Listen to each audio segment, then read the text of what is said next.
다른 세 사람들은 어떤 사람입니까? 세 사람. 고린도후서 5장 17절 뭐라고 얘기하죠? 그런즉 누구든지 그리스도 안에 있으면 새로운 피조물이라 이전 것은 지나갔으니 그가 새 것이 되었도다. 네. 우리가 예수를 만납니다. 만나서 그 주님을 내가 나의 주님이라고 고백할 때 나는 내가 그동안 짊어지고 있던 그 무거운 모든 죄들을 벗어버릴 수 있게 되죠. 죄를 용서받는 것입니다. 그리고 새로운 인생으로 거듭 태어나게 됩니다. 자, 일반적으로 새 사람이란 무엇일까? 새로 들어온 사람이거나 과거의 예전 사람이 변해서 아주 새롭게 변모된 것. 그걸 이제 새 사람이라고 말합니다. 그리고 사실 어제와 오늘의 만남 가운데도 새 사람들이 하는 표현도 있습니다. 하지만 그런 이제 세상적인 개념이랑 조금은 다릅니다. 그래요. 자, 성경적으로 새 사람이라 할 때는 좀 그 뜻이 좀 특이하죠. 새 사람이란 무엇일까? 바로 저와 여러분 같이 죄의 속성을 가지고 있던 우리 지금까지의 인생, 그러니까 예수님을 만나기 그 전의 인생, 그까지의 그 모든 죄를 가지고 있던 그 인생들이 예수님을 만난 그 순간 어떻게 되나? 우리 심령의 변화가 있습니다. 그 우리 심령의 변화가 되면 어떻게 돼? 거듭난 사람이 되죠. 주님 말한다. 물과 성령으로 거듭나지 않고는 천국에 들어갈 수 없다. 이 거듭난 사람을 헬라어로 뭐라고 말합니다. 카이노스 안드로포스. 카이노스 안드로포스라고 말합니다. 요즘 사실 헬라어가 좀 우리 그 습성에 좀 맞지 않죠. 뜻을 번역하고 우리 변화된 상태를 설명하기 위해서는 약간 이 소리가 필요할 것 같아서 오늘 집어넣습니다. 그래서 카이노스는 본성으로 새로워진 것을 의미합니다. 본성으로 새로워진 것. 그러니까 이 말은 세상에서처럼 시간이 흐르면 주위의 영향을 받아서 이렇게 변화되는 그런 모습이 아닙니다. 세상에서 이제 우리가 살아가면서 나이가 먹으면서 따라가면서 정말 주위의 영향을 점차 변화가는 그런 변화. 그리고 우리의 교육의 이제 가치에 따라서 이제 높고 낮음에 따라 점점 변해지는 우리 인격의 변화. 이런 걸 얘기하는 것이 아니에요. 바로 무엇인가? 바로 이것은 예수님을 만나고 예수님 만나서 아주 새롭게 된 그런 의미를 얘기합니다.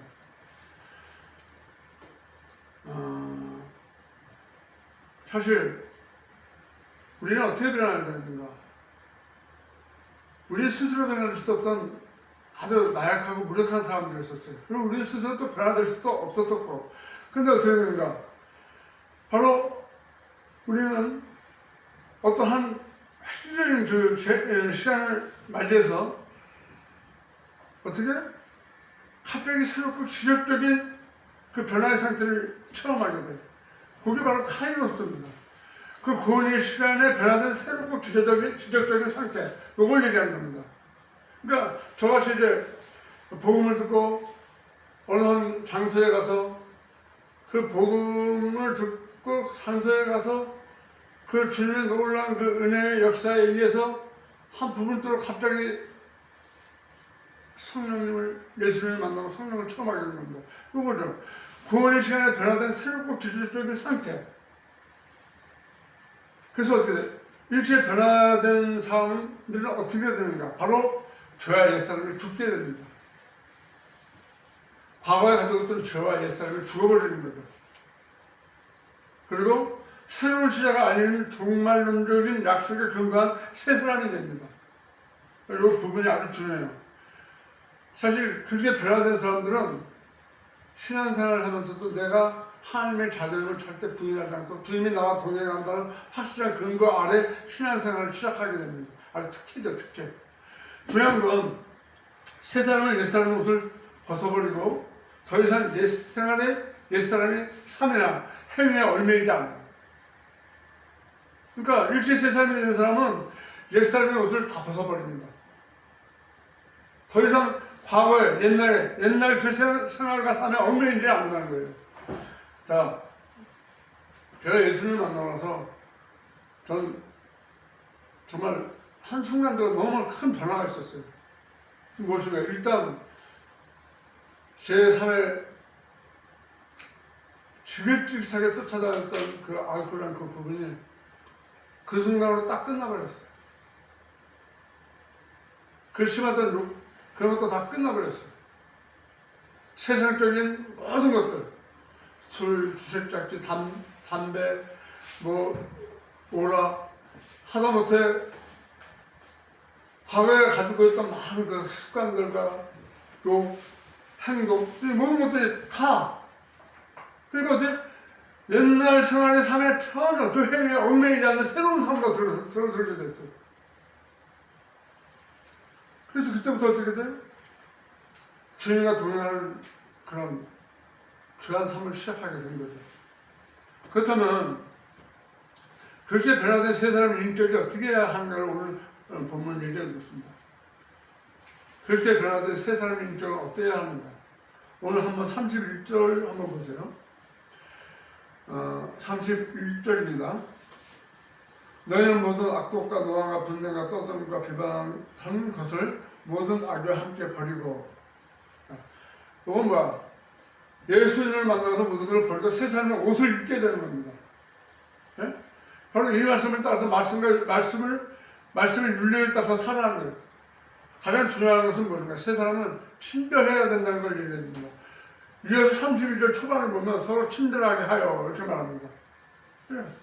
친절하게.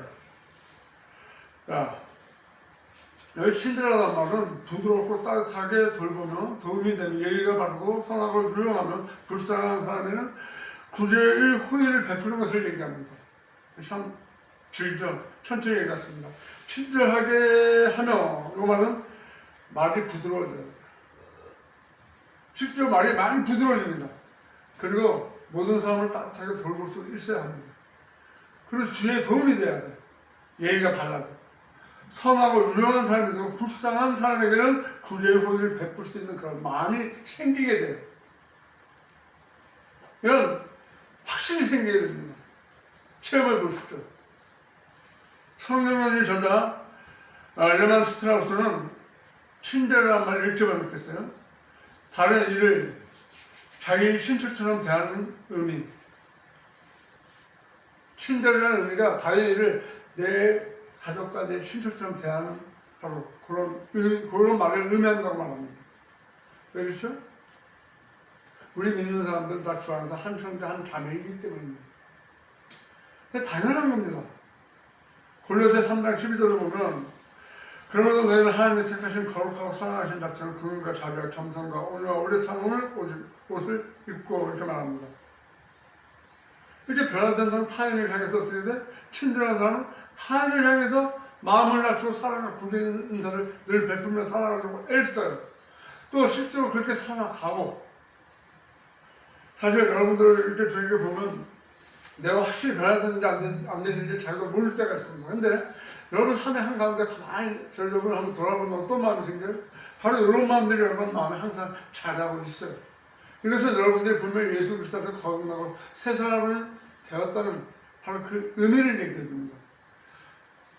존 하워드라는 영국의 발견주의자는 세 가지 구제 행위를 우리에게 말해주는데 어떤 것인가?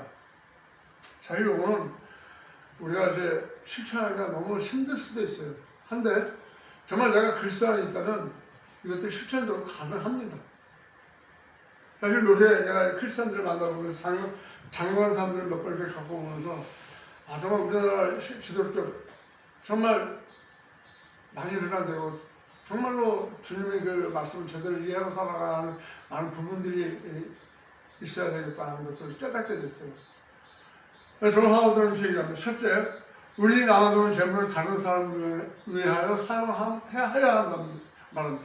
남아도는 재물을 다른 사람을 위하여 활용해야 한다. 그렇다면 나에게 남아도는 재물이 없는데 이렇게 얘기합니다. 사실 정영계 이제 우리가 이제 평창에서 그렇게 하고 갔을 때 정말 마음이 무지무지 아팠어요. 말은 내색은 안 했습니다. 사실 제가 예전 내색을 안 하는 편인데 마음이 엄청 아팠어요. 그 아픔에도 불구하고 왜 제가 먼저 손을 내밀었나. 사실 어떤 부분은 자기가 스스로 깨달을 부분도 있고 또 그런 과정을 통해서 훈련도 됩니다. 실제로 보면 저희는 자신이 가지고 있을 게 많지는 않아. 남아도는 건 아마 없는 것 같아요. 그런데도 불구하고 보면 이렇게 주위에 있는 사람들을 위해서 이렇게 작은 것들 하나하나 마음을 쓰는 것, 그런 것들을 보면 이건 좀 물론 자기를 드러내기 위한 것은 아니에요. 분명히 여기에 그 마음이 있다는 거죠. 우리가 모르는 마음이 있어요. 바로 이제 남아도는 재물을 다 우리는 내 것을 위해서는 쓸데없다 펑펑 쓰면서 정말 정작 써야 할 때는 쓰지 못하고 웅크러질 때가 너무 많아. 바로 여기서 남아도는 재물은 바로 그런 것들을 얘기합니다. 둘째, 우리 재물 다른 사람들과 함께 사용할 수 있어야 돼요. 여기 바로 공동체에서 가장 중요한 거죠. 사도행전을 보면 이제 그런 예가 많이 나오는데 그런 것들을 통해 어떻게 돼? 공동체가 하나님의 나라가 더 굳건하게 세워지게 되는 거죠. 세 번째는 어떻게 돼? 우리 재물을 어렵고 빈곤한 사람들을 위해서 사용돼야 돼. 저와 여러분이 가지고 있는 재물들이 어렵고 빈곤한 사람들을 위해서 쓰여져야 한다는 겁니다. 맞습니다. 이게 바로 주님께서 이 땅에 오셔서 한 일이기 때문에 우리 이런 것들을 실천할 수 있어야 돼요. 조지 워싱턴이 이러는데 그가 어렸을 때 땅에 떨어져 이제 가다 길을 가다 땅에 떨어져서 막 파닥이는 새를 막 많이 발견했어요. 근데 새가 날지 못하고 땅에서 막 퍼득이는데 그 새 주위에 보니까 개미떼들이 까맣게 모여져 있는 거야. 그것을 본 워싱턴은 체면한 마음이 들었죠. 그래서 그 개미떼들을 다 쫓아내고 그 새를 갖다 집에서 어떻게 돼? 잘 보살펴뒀어. 그래서 살려서 그 새를 날려보냈다고 합니다. 이러한 인자한 마음이 자서 어때? 훗날 결박을 당한 동포들을 해방시켜서 자유와 독립을 쟁취할 수 있는 근원을 마련했던 것입니다. 여러분, 우리에겐 정말 이러한 마음이 있어야 됩니다. 사실 우리가 보면서 나에게 어떻게 했다고 해서 우리는 그런 마음을 배제하고 또 그 사람을 볼 때, 상대방을 볼 때 정말 나쁜 뜻, 모양으로 나쁜 뜻으로 보는 그런 많은 것들이 있는데 사실 우리의 마음속에 이런 것들이 항상 자라고 있어야 돼요. 중요한 것은 뭐니까 우리가 제가 이제 제 경험을 지금 많이 얘기합니다. 제가 예수 그리스도를 이제 제 마음의 구주로 모시고 심령이 새롭게돼서 이제 새 사람의 옷을 딱 입고 나타났던 현상 중에 하나가 사람을 불쌍하게 여기는 그 모습이 딱 저는 이런 것들을 원래 누굴 불쌍하게 생각했던 사람은 아닌데 불쌍히 여기는 마음이 제 마음에 딱 들어오더라고요.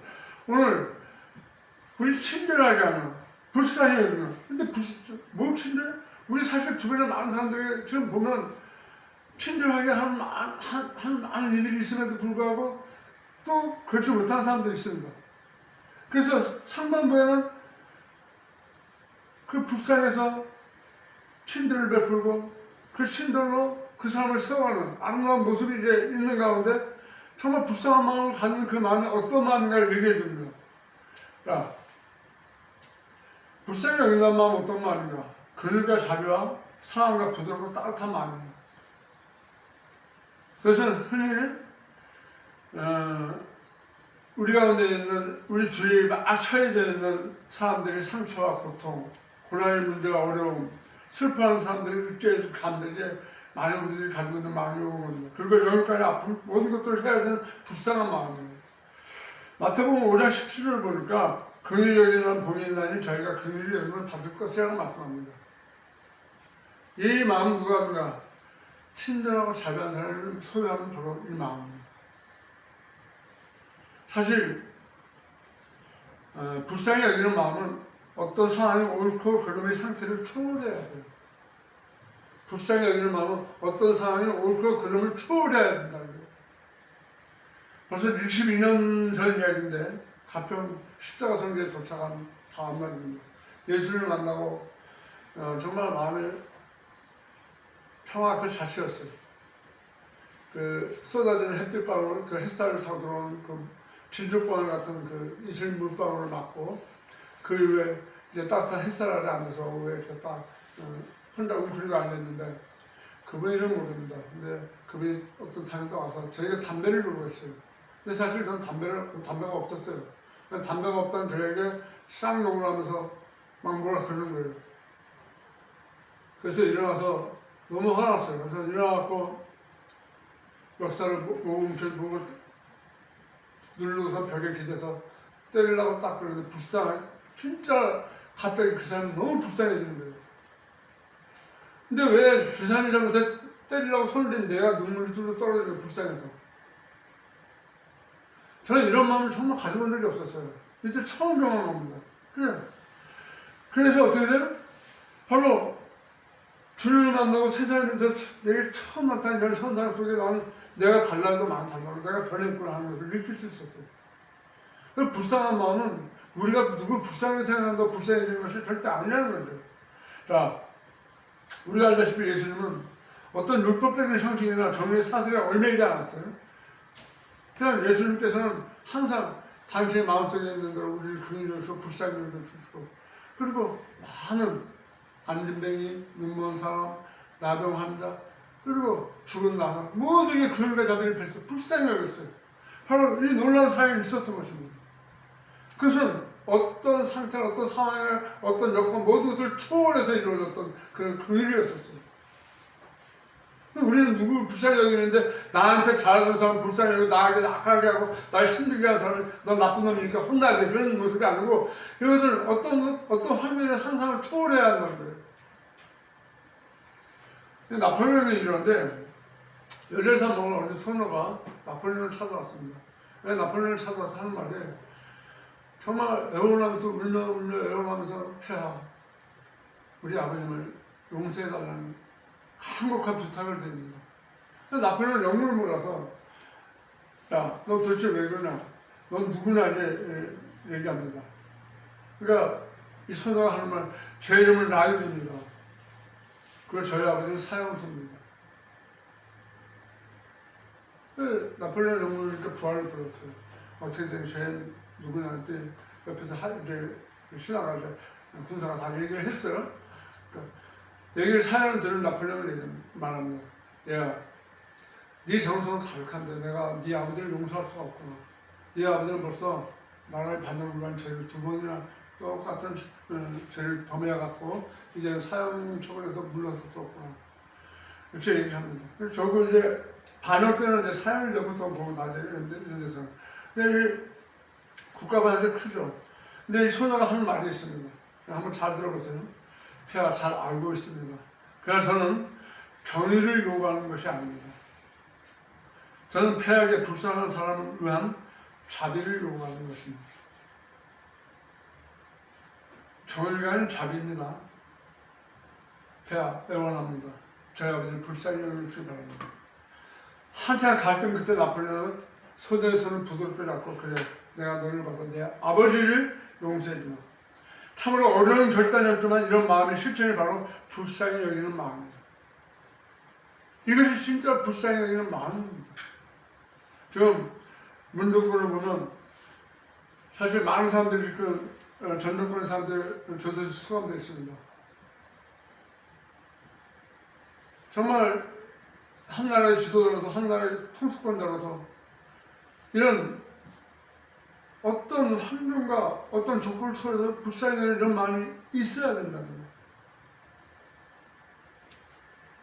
자, 우리 주변에 나타나는 작은 일들을 돌아봅니다. 그러면서도 그런 삶이 있는가 하는 반면은 세상을 입적으로 쓰는 많은 분들이 이런 삶을 실천하고 있는 것을 보게 돼요. 특히 안물상 같은 걸 보면 이런 삶을 진짜 실천합니다. 당신에게 많은 피해와 많은 아픔을 주고 고통을 주고 자신을 하나부터 비방하고 욕한 그 사람들까지 용서할 수 있는 그 마음, 불쌍히 여기는 그 마음, 이런 것들을 얘기하는 겁니다. 그래서 세 사람의 인격을 입은 사람은 용서라는 그 용서를 알아요. 여러분 정말 용서를 아는 사람이 돼야 돼요. 용서. 제 생각에 용서란 말은 사실 다른 사람에게 은혜를 베푸는 마음일 겁니다. 나도 은혜 가운데 살아가니까 은혜를 베푸는 그 마음이 용서 같아요. 사실 내가 은혜가 처음 알고 내게 은혜가 가득하다면 누가 잘못하면 우리 다 용서해요. 용서합니다. 제가 성교에서 예수님을 딱 만나고 그날 정치라는 지역은 많아요. 정치하는 뭔데 담배가 없는 사람도 담배가 달래가 없다 그러니까 막 그 심한 욕을 하는데 일어나서 베개 눌러놓고 용서해요. 용서가 되더라고요. 네? 참. 요한복음 8장에 보시면 여러분 다 잘 가늠한 여인이라고요. 죽음을 목전에 해서 그 죽음을 목전에 둔 벌금을 하는 여인을 살리는 예수님의 말씀. 정말 그 여인은 죽었어요. 가늠하면 정말 그 나쁜 짓이죠. 아니 가늠이 이게 정당한 일입니까? 네? 남편 있는 여자 가늠을 했는데 그것도 많은 사람한테 벌거벗음을 걸려갖고 예수님 앞에 끌려왔는데 벌거벗은 모습으로 예수님 앞에 끌려와서 죽음을 목전에 든 그 여인 그 한번 생각해보세요. 그 여인에게 주님께서 뭐라고 말씀하셨죠? 나도 너를 정죄하지 않았느니 가서 다시는 죄를 범하지 말라. 요한복음 8장 11절입니다. 여러분 이 말씀 잘 한번 생각해 주셔야 돼요. 나도 너를 정죄하지 아니하느니 가서 다시는 죄를 범하지 말라. 이 말씀은 판결을 내린 후 용서해 준다는 뜻이 아닙니다. 말씀 잘 보세요. 판결을 내린 후 용서해 준다는 것이 아니라 판결조차 내리지 않는 의미 매우 강한 용서를 얘기하는 거예요. 판결 없이 내가 너를 용서해 주는 거예요. 우리 말씀을 보면서 이런 걸 잘 봐야 돼요. 나도 너를 정죄하지 않으니 가서 다시는 죄를 범하지 말라. 예? 판결을 내리면 용서하는 것이라 판결조차 내리지 않겠다는 의미로 매우 강한 용서를 표현한 의미예요.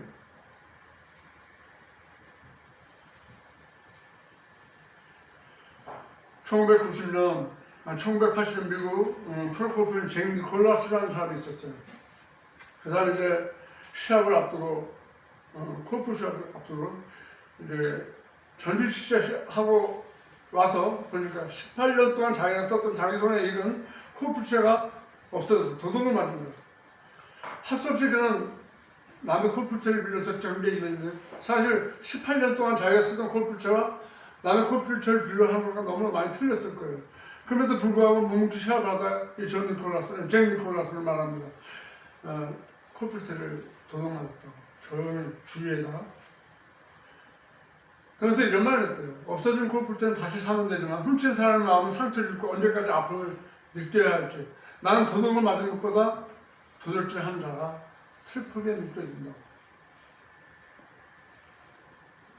이거 정말 그냥 이런 일을 경험을 해봐야 해. 도둑질 슬프더라고요. 정말 이게 왜 이런 말이 생기는가 저는 알아요. 경험을 해보면 알겠어요. 슬퍼요. 근데 얼마 후 그 도둑이 자수했대요. 싫어합니다. 싫어. 근데 그 도둑은 다름 아닌 골프를 치는 19살이 대학교 1학년생이에요. 그 골프채를 왜 가져갔냐? 그 대학생은 골프로서 잭 니콜라스를 너무너무 존경했어요. 그래서 그 잭 니콜라스가 치는 그 골프채를 가졌으면 소원이 없겠다고 하면서 그 골프채를 가져갔는데 신문기사에 잭 니콜라스의 마음이 실린 것을 보고 너무 감동을 받아서 그 골프채를 더 가져온 거예요. 자, 이런 용서의 마음은 착한 도둑을 회개시킵니다. 착한 도둑.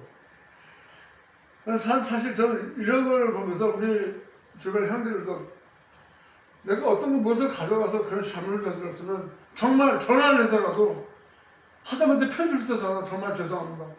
주의 여기는 좀 갖다 줄 수 없었는데 정말 이런 갖다 쓰지 못해 이런 마음이라도 있어야 된다 하는 그런 마음을 변화되지 않는 그런 퇴적된 마음. 얼마 전 페이스북을 보니까 남에게 무슨 돈벌이 되는 일이 있는데 그 형제가 서서 너나라는 이런 뜻으로 글을 올렸는데 사실 그런 얘기할 수 있는 가치를 갖지 못한 사람이 남을 판단하는 거죠. 그런 것들이 문제입니다. 그래요.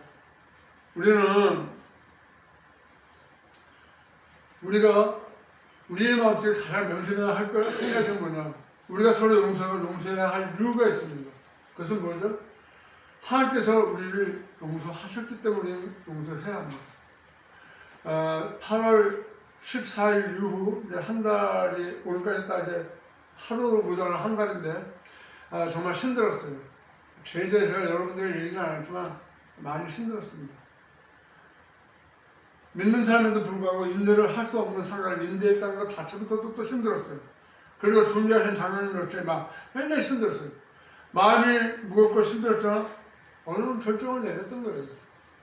많이 고민했습니다. 인생 장로님을 용서하게 된 배경도 바로 여기에 있어요. 실제로 소송에 들어가면 한 1,500이나 1,000 정도 받을 수 있다고 뒤에서 다들 아는 전문가들 얘기합니다. 하지만 중요한 것은 뭔가 분명 저는 세 사람의 인격을 소유했다고 자부합니다. 왜? 저는 분명히 지금도 그리스도 안에 있습니다. 저는 확신합니다. 자, 생각해보세요. 어떤 이가 아무리 우리에게 잘못했더라도 우리가 하나님에게 잘못한 그것에 비하면 그들의 잘못은 아무것도 아니에요. 정말 아무것도 아닙니다. 제가 43년 동안 주님 앞에 얼마나 큰 범죄를 저지르고 많이 잘못했습니다. 그건 이유도 말로 헤아릴 수도 없어. 그건 딴 사람 내게 잘못한 그것에 실시 작은 잘못, 그 일부분밖에 되지 않아요. 그래서 아주 중요한 것이 있습니다. 아주 중요한 것. 용서를 받아본 사람만이 진정한 용서를 실천할 수 있습니다. 그러면 잘 생각해 보세요. 용서를 받아본 사람만이 진정한 용서를 실천할 수 있어요. 저는 여러분들이 이 진정한 용서를 실천할 수 있는 사람들이 되기를 주의 이름으로 부탁을 드립니다. 제스펜 루이스 십자가의 도란 책이 있습니다. 그 책을 읽어보시면 조금 이런 느낌을 알 겁니다. 그 놀라운 십자가의 희생이 아름다운 대가를, 그 의미를 말입니다. 실제 십자가의 의미를 아는 사람은 그 용서의 의미를 목숨이 닿을 때까지 전할 수 있기 때문입니다. 왜 용서를 하는지 그 의미를 알기 때문에 십자가의 도를 전하는 거예요. 예수 그리스도의 십자가의 용서는 우리 모든 것을 용서했어요. 그런데도 불구하고 우리가 잘못을 용서하지 못한다면 그것은 우리가 그리스도의 삶, 새로운 피조물의 삶이 아닙니다. 그래서 우리는 용서하는 의미를 바로 뜻대로 예수님처럼 용서하는 마음을 소유해야 돼요. 누가복음 6장 36절로 보면 오직 너희는 원수를 사랑하고 선대하며 아무것도 바라지 말고 빌라. 자, 말씀을 잘 보세요. 오직 너희는 원수를 사랑하고 선대하며 아무것도 바라지 말고 빌라. 그래야면 너희 상이 클 것이다. 그렇게 할 때 우리 상이 크다고 말씀하시면서 또 지극히 높은 자의 아들이 되니 그는 은혜를 모르는 자와 악한 자에게도 인자로우시니라.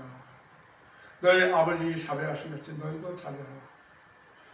우리가 누구죠? 새로운 피조물이에요. 그러면 누구든지 그리스도 안에 있으면 새로운 피조물이야. 이런 것은 지나갔으니 보라 새 것이 되었다. 새 것이 된 사람이에요. 누구예요? 바로 예수님에게 십자가의 죽음으로 하나님의 아들이 되었어.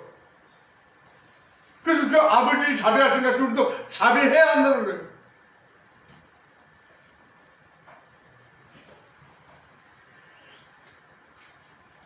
질선조 목사님 병석에 누웠을 때예요. 아버지가 이제 병석에 누워있는 질선조 목사님 아들이 어린아이였습니다. 어머니가 늘 그 아버지 머리맡에 있는 다듬이 돌에다 다듬이 방면에 다듬이를 하는 것을 보고 준비에 걸쳐 누워있는 그 아버지 옆에 들어왔는데 그 아들이 어머니가 다듬이랑 흉내를 낸다고 다듬이를 주고 다듬이를 뜯다가 모르고 그 다듬이 막고 있는 땅으로 누워서 앞에 있는 아버지 이마를 친 거예요. 그래서 그렇지않아도 몸 앞에서 힘들고 죽겠는데 그 방망이로 자기를 쳤으니 얼마나 아팠겠어요. 그럼에도 불구하고 그 아들을 감싸고 안아주는 그런 실수가 있을 수 있다고 하면서 아이를 다 사랑해주는 겁니다. 자, 제가 왜 이런 예언을 갖다 넣냐. 사실 우리는 지금 믿음 생활을 하면서도 우리 하나님 아버지께 얼마나 큰 잘못을 저지르는지 몰라요. 거짓말도 하고 때로는 정말 해서는 안 될 욕도 하고 또 마음의 미움도 갖고 말도 함부로 하고 사실 이럴 때마다 성령께서 근심하죠. 그래서 이제 하나님 아버지 주님의 마음 아프게 해줘요. 그렇게 하면서 주님께서는 너희가 성숙되지 못한 모습에 믿음이 너희를 그렇게 만들구나. 그러면서 우리를 감사를 용서해 주십니다. 그럼 어떻게 용서하니까 더욱더 사랑해 주셔. 한 아픔이 지나가는데 주님께서 주시는 그 밀려듣던 그 사랑은 이런 말로 표현할 수 없어요. 평안 그 자체, 마음에 아주 정말 너무너무 하얘집니다. 이번에도 이제 많은 심령 고통 가운데 어젯밤을 이제 두루을 잠을 자면서 마음에 정말 평안을 느꼈어요. 감사하다는 고백이 저절로 나오고. 그래. 사랑하는 여러분, 이제 우리도 옛사람이 거짓의 옷을 벗어버려야 합니다. 그리고 새 사람이 그리스도의 옷을 입어야 합니다. 그래서 새 사람의 마음과 인격, 그것을 갖고 새로운 삶의 인생을 시작해야 한다는 것입니다. 여러분 충분히 가능합니다. 그러기 위해서는 신실하고 신실한 마음을 가져야 오늘 바로 32절입니다. 신실하고 신실한 마음. 불쌍히 여기고 용서하는 마음도 가져야 돼요. 그때 비로소 천국 시민이 삼을 영화를 누릴 수 있을 수 있게 되는 것입니다. 이제 말씀을 마칩니다. 오늘 말씀은 하나님 그리스도 안에서 우리를 용서하는 것 같죠. 우리 또한 서로 용서해야 함을 말씀합니다. 그러면서 우리는 내 허물에 대한 용서를 힘써 강구하면서도 다른 사람의 가벼운 것들을 용서하지 못하고 있지는 않은가 주님 돌아봐야 합니다. 그래서 정말 우리가 겁이나 세 사람의 인격을 소유하고 있다면 이제부터는 정말 주의 많은 일에게 친절을 베푸셔야 합니다. 그리고 불쌍히 여기는 마음을 갖고 용서해 주셔야 합니다. 그럴 때 여러분들은 주의 많은 사람들이 여러분들을 보고 여러분들을 평가할 때 저 사람은 정말 예수 그리스도의 새로운 인격을 입은 아름다운 사람이라고 여러분을 취할 것입니다. 저는 여러분들이 그러한 귀한 예수 그리스도의 아름다운 사람들이 되길 주의 이름으로 부탁을 드립니다.